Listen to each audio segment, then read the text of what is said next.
सिद्ध योगेंद्र पुढे म्हणाले, बापरे! सृष्टीमधील प्रत्येक वस्तूमध्ये संपादन होत असते.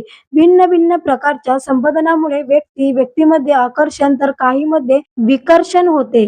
पुण्यकर्म, उत्तम आचार आणि विचारांनी संतुलन सूक्ष्म आणि कारण देहात पुण्यरूपी संकल्पन होते. पापकर्माचे पापरूपी संकल्पन होते. मनुष्याच्या पुण्याने पुण्यशील व्यक्तीचा संघ अर्थात सत्संगाची प्राप्ती होते. पुण्यस्थळाचे दर्शन घडते. पुण्यकर्मात आसक्ती वाढून पुण्याची वृद्धी होत जाते व पापाचा नाश होतो. या सर्वांचे फलस्वरूप म्हणून श्रीदत्त प्रभूंवर भक्ती जडते. अरे बाबा शंकर भट, तुझ्यावर श्रीपाद श्री वल्लभांची अपार कृपा असल्यामुळेच तू येथे येऊ शकलास. माझ्या सद्भाग्याचे मला आश्चर्य वाटत होते. श्रीपाद श्री वल्लभांच्या दर्शनाची तळमळ दरक्षणी वाढत होती. केव्हा एकदा कुरवपुरी जाऊन श्रींच्या चरणी नतमस्तक होईल असे झाले होते. अशा स्थितीत मला निद्रा लागली होती. दुसऱ्या दिवशी सकाळी उठलो तर आश्चर्याचा धक्का बसला. मी एका उंचशा टेकडीवरील पिंपळाच्या झाडाखाली होतो. जवळपास कोणी माणसेही नव्हती. मी रात्रीच्या सिद्धेश्वराच्या आश्रमात राहिलो होतो. तो आश्रम दिसत नव्हता. मला वाटले रात्रभर ज्या आश्रमात राहिलो श्री सिद्ध योगींच्या वचनामृताचा आस्वाद घेतला तो एक भ्रम होता काय, असे नाना विकल्प मनात येऊ लागले. तेव्हा मी आपले सामान आवरून घेऊन पुन्हा प्रवास सुरू केला.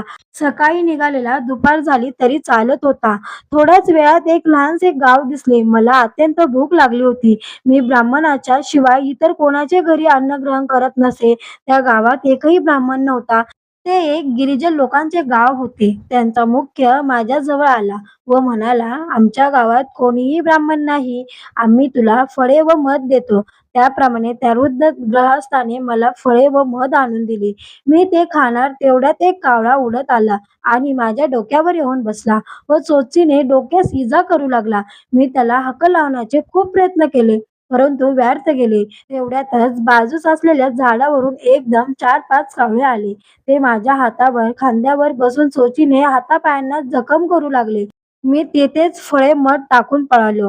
तो वृद्ध ग्रस्त म्हणत होता, मी कोणा सिद्ध पुरुषांची निंदा केली असेल त्याचमुळे हा कावळ्यांचा त्रास भोगावा लागला.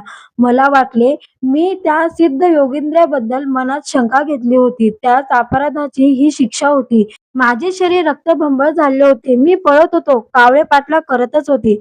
मी श्रीपाद श्री वल्लभांची मनोमन प्रार्थना केली व या संकटातून सुटका करण्याची विनंती केला. तेव्हा मला समोर एक औदुंबराचे झाड दिसले. मी त्या झाडाखाली विश्रांतीसाठी बसलो.